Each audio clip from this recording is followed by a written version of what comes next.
ধন্যবাদ মাননীয় সভাপতি। স্বামী ছিল, ছেলে ছিল, আজ কেউ নাই। ঘর ছিল, বাড়ি ছিল, আজ নেই ঠাই।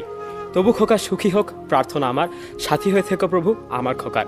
চরম অবহেলা এবং বঞ্চনার শিকার হওয়ার পর আজও এদেশের বৃদ্ধাশ্রমে বসবাসরত শত শত মায়েরা ঠিক এভাবেই নিজের সন্তানের জন্য প্রার্থনা করেন।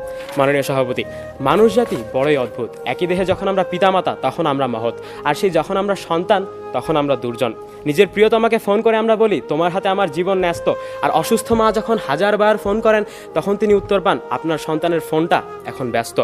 ঘরে বসে হিন্দি সিরিয়াল আর আইপিএল উপভোগ করার জন্য আমরা প্রতি বছর 250 কোটি টাকা জলে ফেলি। কেন? আমাদের মানসিকতার সমস্যা, সেই জন্যই তো।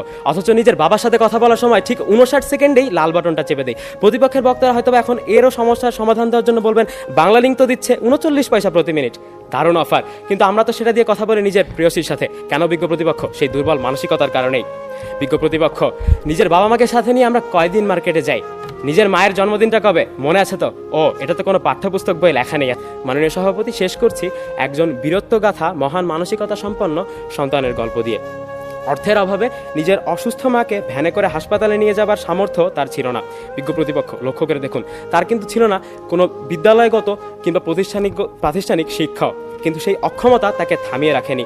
মানসিকতা এবং ভালোবাসার জোরেই তিনি নিজের অসুস্থ মাকে কাঁধে তুলে পায়ে হেঁটে পাড়ি দিয়েছিলেন প্রায় 7 কিলোমিটার পথ। বিজ্ঞ প্রতিপক্ষ, তিনি সাতক্ষীরার সাইফুল ইসলাম।